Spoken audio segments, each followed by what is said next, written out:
first off, thank you for talking to us. Yeah, sure. And Djinn is back with a new lineup, right? Well, Tell with us. a new guitarist. Yeah. Okay. So from a 3-piece, y'all have become a 4-piece. So what's been happening with the band? Well, initially JP Sid and I were actually jamming for another project with Ajay from Dvesha back in mid 2012. And since Ajay left for his Infosys job and all that, we put that on hold for a while. And then the whole Motorhead Tribute thing happened. That was what basically kickstarted the lineup change in Djinn. We thought we'd do a song together for the Motorhead Tribute, and we realized Djinn already has something of a established name. So I asked Sriram if he would play with us for that. And since we were comfortable playing together, we just decided, okay, we finally found a guitarist. So after the new guitarist has come in, has the sound changed in any way? Has it become Sure, slower? it's bigger, it's heavier, there's more strings. There's now a grand total of 10 strings in the back. because he still plays a 5-string guitar for some reason. And that'll change. Yeah, hopefully. Yeah, so the sound is bigger, it's heavier. We're able to layer things more, and I think it's allowed us to expand on what we do. Okay, so y'all are this new lineup is what is played on the EP? Yeah. Okay, so tell us a little more about that. Well, the EP is going to contain 3 songs: Weird Tales, Book of the Fallen, and 7-Year Witch. So we've titled the EP The Book of the Weird Witch. We've also brought out a t-shirt using the artwork which will be used on the EP. We've recorded it at Premix Studio, and Premix doing the mix and master for it. I think anyone who's heard these songs before will be pleased to hear their new avatars. We've expanded on everything. We've added sections to some of the songs. Gautam's sounding great. I'm finally able to hear most of what Siddharth does because we've never had a proper recording of the drums before. And I'm secretly quite impressed with the band, but it's better they don't know.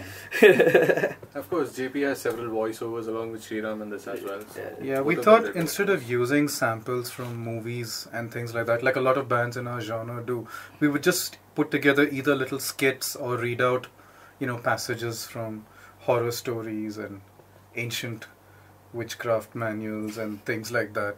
So everything that you hear is completely produced by us except a few sound effects here and there.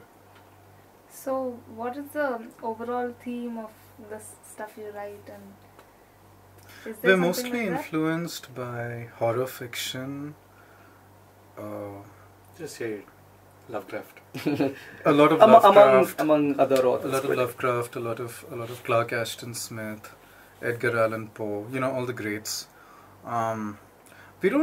We don't really sit and write about our lives or politics or things like that. I think a lot of us in the band are huge fans of Hammer horror and of 70s Italian horror movies, of George Romero, things like that, Lucio Fulci. And I really think that in a way it's about creating something that's dark and inviting at the same time.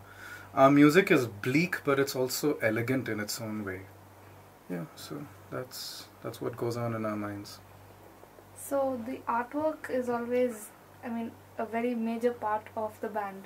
Who does that? Various people. I have a friend called Sunil who's a very senior graphic designer in the advertising industry. I used to work with him several years back. He's been kind enough to do the artwork for the Book of the Weird Witch for us absolutely free. Anup. There's this great guy from Bombay called Anup Bhatt who started doing a lot of artwork for us. So we're really lucky that we've got these collaborators to work with, and we hope that as the days go by, we'd like to work with other artists as well, and see how they create visuals to go with our music. We're also interested in working with a filmmaker whom Sriram knows in Bombay to make an original video for one of our songs one of these days. In the meantime, we'll probably get by with the usual videos, which is edited footage from classic movies. But yeah. Like even the Motorhead Tribute that we did, the video that was done, it was done by a friend of ours who basically took together some clips from assorted horror movies, one horror movie basically, and just pieced it together to fit the theme of the song. So this is basic stuff like that. You know, Thomas Warrior of Celtic Frost is perhaps one of the people in the metal genre who's the most tuned in to visuals and how art works with your music. You know, he was one of the first guys to use someone like H.R. Geiger on his album cover. And it's interesting that I read an interview where he says that even without all the art, I want my music to have the same impact. Right. So I think that's what it is for us. It helps, it adds a layer, we take it very seriously, but we believe our music would have the same impact without merchandise and without art. It's just great to be able to add so many more dimensions. Right. Do you think having a show with the elements of, you know, it's very atmospheric, and do you think having a show with all these extra things would bring your music out to the audience better? It would be great. We'd love to stage something a little more elaborate at some point. At some point, but I think at this point we'd still like to largely keep it as live as possible. You know, in terms of it being organic, in terms of they're just being instruments and voices, which the EP itself is like that. I mean, most of the voiceovers are done by us. It's just we need to figure out maybe some way to incorporate those into our live show somehow. Maybe we'll have spoken bits by the band members itself, or maybe we'll have clips running in the background. We still yet to figure that out, but yeah, we have 2 gigs coming up, so we can do that. I mean, I don't fire dancers. Fire dancers. The poi dancers. I don't know if we'll eventually have like a gigantic 12-foot tall Cthulhu looming large on stage and things like that, but you know, that's perhaps not that, but yeah, eventually we'd like to add more elements to our stage set and things like that. I every time I watch This Is Spinal Tap, I think, no, this is not absurd, it's brilliant. These guys believe in what they do and they want to give you the best show possible, and yeah, I mean, let's do that. So tell us about the gigs that are coming up. Well, there's one that's coming up day after tomorrow. That's a Sonic Doom. We're playing with Cryptid, Escher's Knot, Witchcoat, Shepherd. This is actually a pretty great gig because we've been it's been a long time since we played with Shepherd, right? I think one of the first gigs both of us did, we played together back in like in 2011, and then we're getting back together on stage. And like I've been yeah.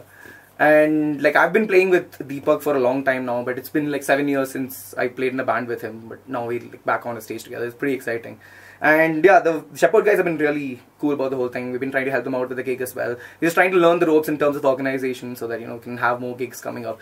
But yeah, like you said, essentially the point is that we want to be a live band and we want there to be as many gigs as possible. And this is hopefully just the starting in terms of like, you know, a lot of gigs that we're planning to do in the next coming months.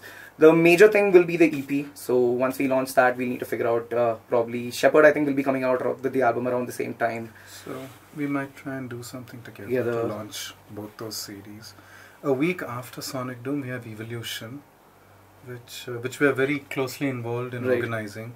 We're bringing down Albatross from Bombay, and that's another band that you might think that their style is very different from ours, but we feel a very close kinship because they're drawing on the same thing. They're drawing on horror. They're drawing on, you know, it's the basics. Why do we listen to metal? We listen to something that's a little scary, something that's dark, and we're really excited to have Albatross playing in Bangalore again after 6 to 8 months. Yeah, they played November 2012 with Wolf and stuff like that. Yeah. I mean, that's the last time they played. So one of the things that we're trying to do as a band is actively be a part of creating more gigs on the scene. I think the scene can sustain more gigs. There's room for everyone. And we would love to play every week if we could. Yeah. You know, because that's how all the great bands that we look up to honed their craft, built their audience. But yeah, we'll take what we can get. Yeah, for now. But I think it's already 2013 has been a lot better than 2012. I think we already had more gigs in 2013 than in 2012 put together. So it is slightly improving, and I guess it's an direct outcome of there being so many good bands in the city as well. I think there are a lot of like, you know, really kick-ass bands in the city right now, in whichever genre. We're not going to talk about, you know, the old school, new school, whatever. But as long as like, you know, I think there's been 3 consecutive gigs now. 12 there was a gig, 19 there was a gig, 26 is going to be a gig second. So basically we had a 1 month of, you know, 4 gigs, which is pretty awesome. It's much better than 2012. Hopefully this trend will continue and we'll get more gigs. But yeah, like you said, we're just looking to get out there and play as many gigs as we can. So I was talking to a couple of people about Evolution and also Doom over Bangalore that's coming up after that. Right. And the ticket prices are quite high. Right. So, Sure. looking at, but the bands are not getting paid. Right. So, do you think it's justified that the ticket prices are so high when the bands don't get the money? Two things there. When it comes to paying bands, I think. Well, as of now, I don't think we've reached a stage where there's enough money involved to pay bands individually. I think a that band would be requires. great if we can get to a stage. I think a band requires a slightly higher payment, and I don't want to be in a position where we're offering bands ridiculous little amounts like 4K or 5K. And one of the reasons why I think a lot of us are moving towards pricing gigs better is to make it more professional, have better sound, have better facilities, and move towards being able to pay bands. Exactly. And like you said, because I really don't think the cost as such is very high. It's just that maybe we've been so attuned to having low prices for gigs that it just seems, even because if you look at it, $550 even if you convert it, is hardly $10. And for $10 you're getting to watch something like 6 bands, right? And then you get a free beer as well on the house, right? 6 bands and a beer for about just under $10, right? We don't think that's expensive at all. I mean, like, we wouldn't call it expensive. It's just that because people's mentality have been tuned to like 250, 300 rupees gigs I also constantly. think that a more pertinent comparison is that most Bangaloreans of my age or even 10 years younger who are working will spend twice as much on their Friday nights in the pub. So Not even a pub. I mean, you go to a movie theater, it costs you $500 these days. Yeah. And to watch a movie for that same price, you're getting 6 bands, some alcohol for whatever it's worth. But the point is to focus on the bands more than the alcohol itself. I think the fact that you can get 6 bands now for even something as low as 500 is because of the fact that bands are gracious enough to say, okay, we know there's no scene enough to make money, but eventually we'd like to move to something like that where bands are making at least 5 to 10K, if not more, on a I day. don't think we want to price shows so that fans can't afford to come, but I think it's worth increasing the value of things because costs have increased, renting equipment has become more expensive, everything else that goes into putting together a show, all the other associated costs have increased, and we need to be able to reflect that in what we do. But I also think that increasing the cost of a show also helps us take steps towards eventually being able to pay bands. I'd love to be able to have a show within the next 3 years where every band gets paid. And by paid, you need to at least have something like 10K per band. Otherwise, it's not worth it. Even with Albatross, what we're trying to do is that, they come here, they play, we make sure their travel, their lodging, everything is taken care of. At least slowly get to a point where if you're getting an outstation band, they don't have to put any money out of their pocket. That's the first. This is what Sandesh does with all the international bands he brings down. He looks after them and they're here. He gives them a daily spending allowance and everything. And at least we're starting to work towards doing that for outstation bands also. Give them a little more than just, come down, stay with some friends and play at the show. But it's a gradual process. It's a gradual process not because music listeners don't have money, but because in India nobody pays for creative work. I'm also a copywriter and wow. I mean, yeah. Well, I think it's just a question of culture. Yeah. I mean, in the sense that we've just been so used to very reasonably priced or underpriced gigs that something like $500, which really isn't that much money in today's context. I think it's fantastic to have free shows like the Garage Jams, because most musicians of my age cut our teeth at the Freedom Jams, which used to happen every month at places within town. Now it's really far out. And we made mistakes month after month. We played on crappy sound systems and we learned to rise above all that. So I think there's room for that. I think there's a place for that. And I think there's a place for more and more professional local shows. I mean, I think the time should come when something like Trendslaughter Fest is not a isolated thing, where you can have every other month a festival with reasonably underground national and international bands playing to a good audience and it making financial sense for all the people involved in organizing and performing. But yeah, that's... But I That's mean, the yeah, that idea. being said, like I said, it's just that I think it's improved hugely in the last couple of years at least. In the sense that maybe just because a lot of people of our generation who also played in bands, who know the difficulties and stuff like that, are getting into organization. So they know that when you're getting a band, you know not to screw them over because you feel some sort of kinship with them. You're also in a band, so you don't want to do something to them which you wouldn't want done to you, basically. So.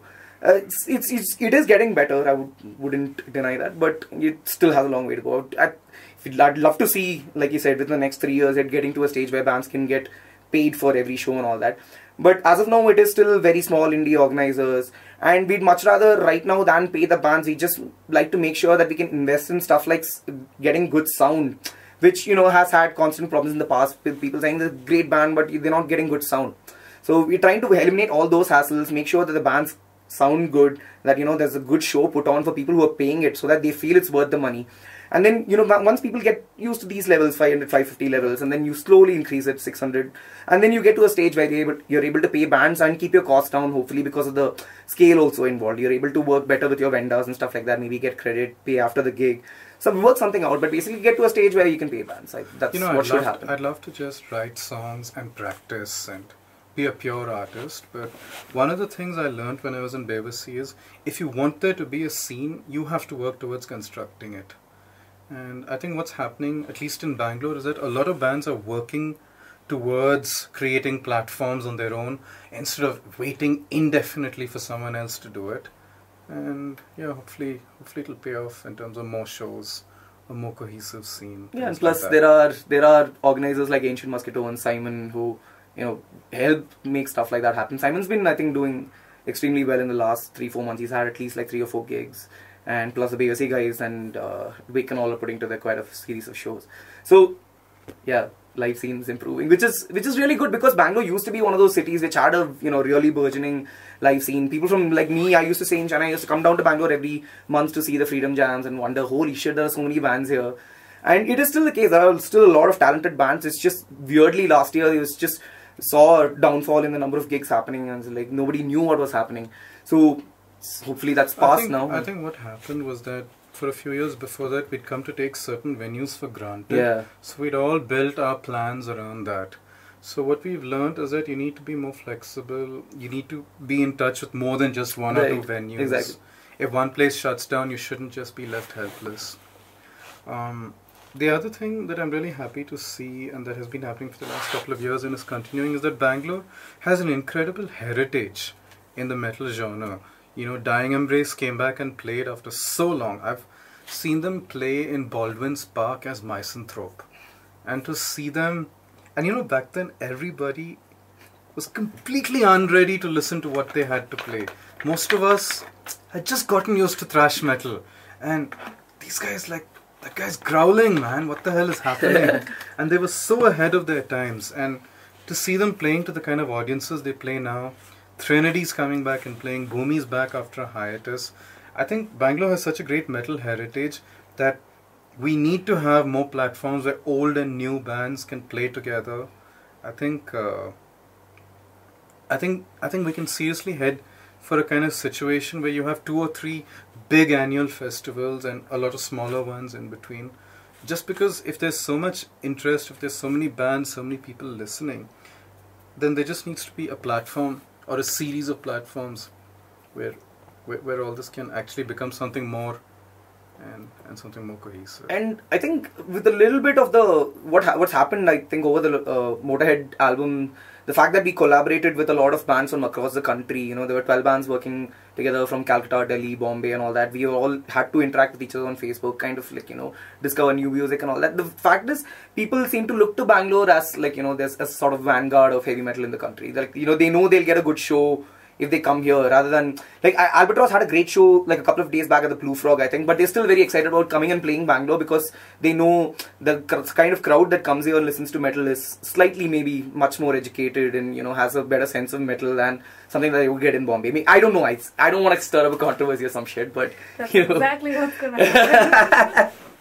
No, but I'm sure that it is. I don't think it can be denied that Bangalore, especially when it comes to maybe the slightly more traditional forms of metal, Bangalore does have a slightly better audience. For example, Madras, something like Devoid. I think Madras has always had a major prog and funk Scene, yeah. Bombay has always been a little more on the cusp. Like there were new metal bands in Bombay long before there were any in Bangalore. Whereas in Bangalore, we always had a lot of bands that sort of have a sense of the history of the genre.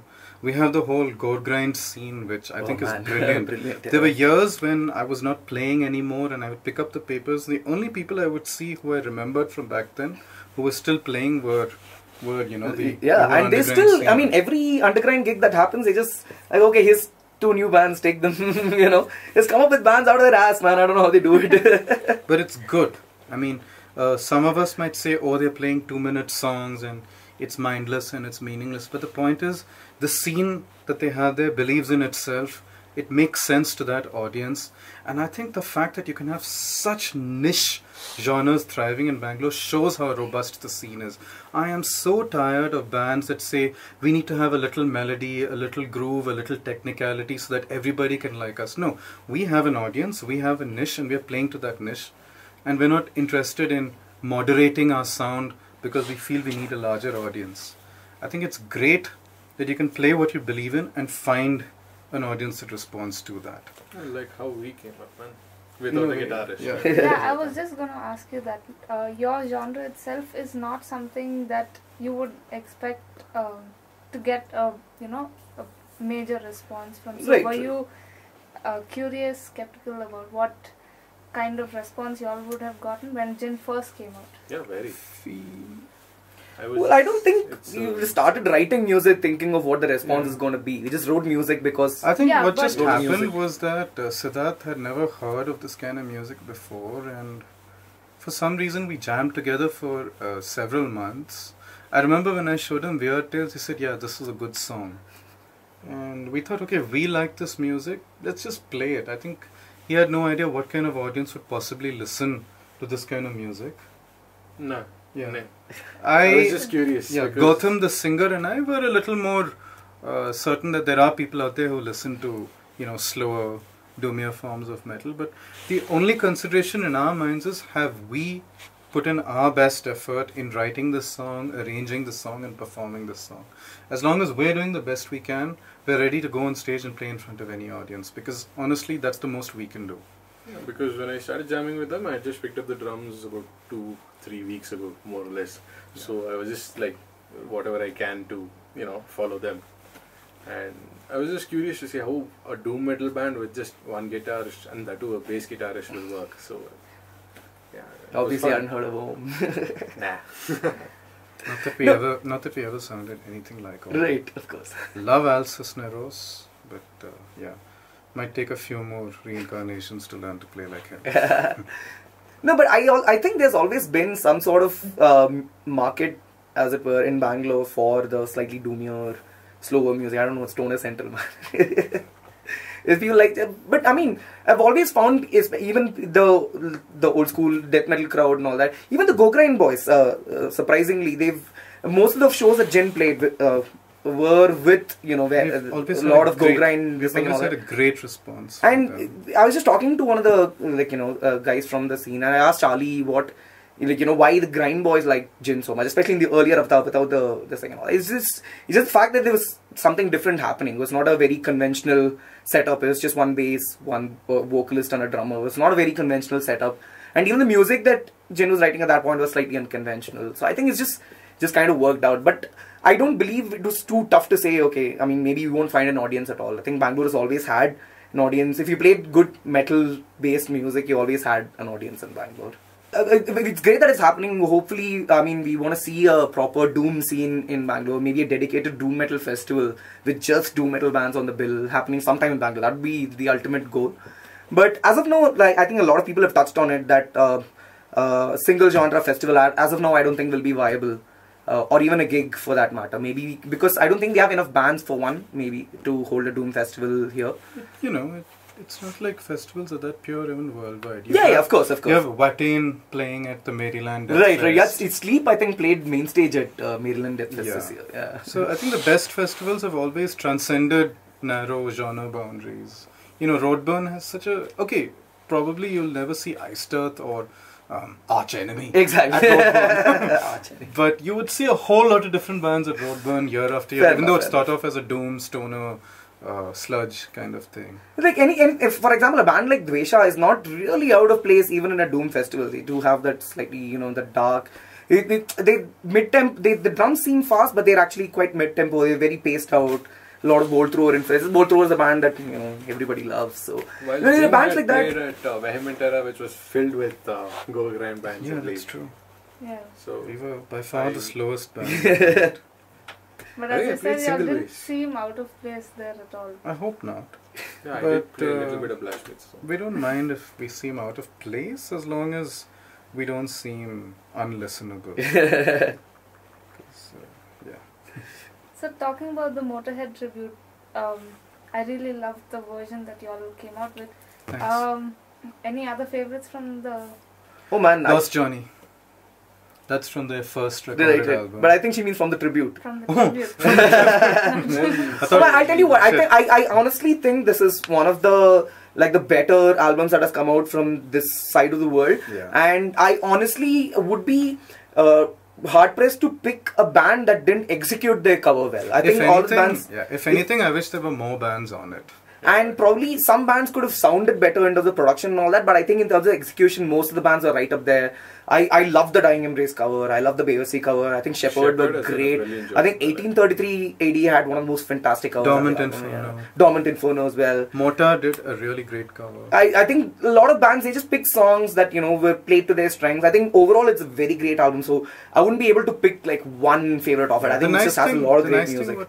Doing a tribute to a band like Motorhead is that they're just a rock band. They're just a rock and roll band, and they've been playing for longer than you've been alive. I hope so. And there's just so much to choose from. So that was really, really good. I think if you were to choose a much more narrow, band with a smaller frame of reference, I don't know how it would have worked out. I can't see us playing on a death tribute, for example. Though I love the band, but yeah, it wouldn't work. We could probably play on an obituary tribute. Obituary, yeah. Look out for that. So. But Motorhead was a fantastic choice because it's like Sabbath. It's one of those bands that's just been so woven into the fabric of heavy music that you can trace a line from Motorhead to so many completely contradictory metal styles. Yeah, they just touched, they touched an entire generation of musicians who themselves went on to, influence a whole bunch of genres other than, so since they've been so iconic, been around since the 70s and all that, so. I think it also helped create a sense of unity. I think it helped fans from different parts of India sort of sit up and listen. I think it's a little Bangalore dominated, but that's also because it was organized from Bangalore. It would be great to see something a little more truly pan-Indian the next time around.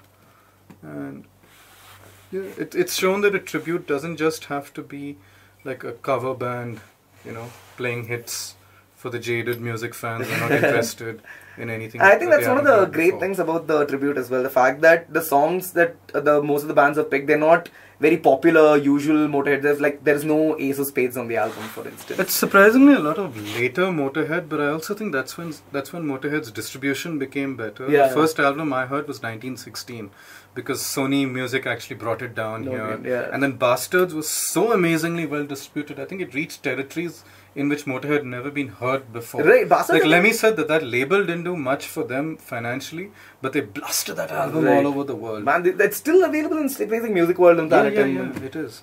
And Overnight Sensation was a great one.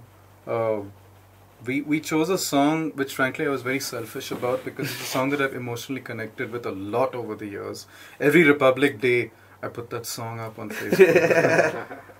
And I think it helped a lot, to be able to connect with the song and sort of rebuild it from within. And that was a great experience. Although Siddharth didn't get to do quite as much as he wanted. Yeah. I'll manage. We learned a lot about recording from the experience. I think that was one of the most important things. And working with someone like Premik it just made things so easy.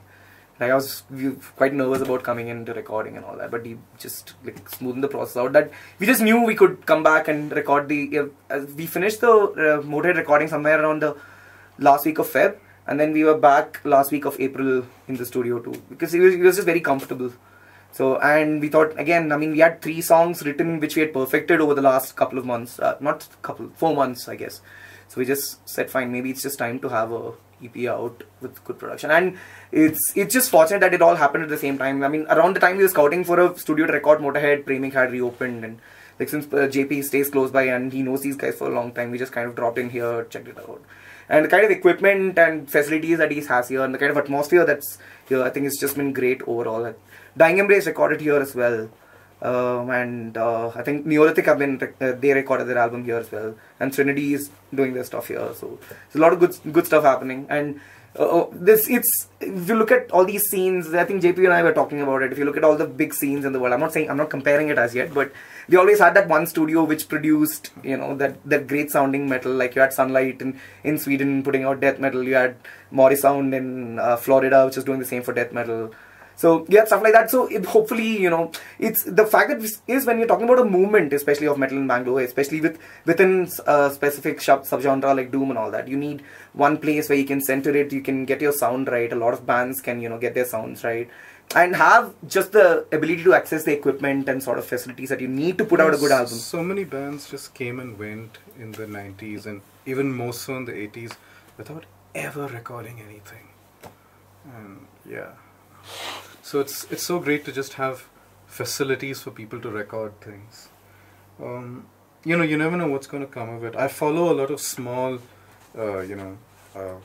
metal labels that specialize in re-releasing the discographies of bands that just made 4 or 5 EPs in the 90s and disappeared. So it's really great that now you have a situation where you can leave behind a legacy that might just surface one of these days.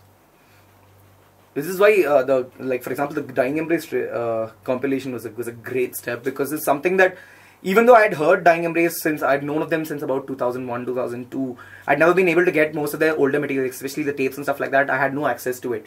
So the fact that they took something like that, re-released it, put it in one CD and gave it especially for younger fans and stuff like that, for them to get a sense of how the band has evolved. Especially if you listen to the CD, you just know, you can see them kind of coming out from the very raw, dirty, muddy this thing to their songwriting evolving, Jimmy's guitar playing getting much better, songs getting cohesive. So something like that is great, and I wish a lot of Indian bands which came and faded out in the the early 90s to probably the early 2000s could get some release like that. But sadly I don't think with Dying Embrace at least they had some recorded material.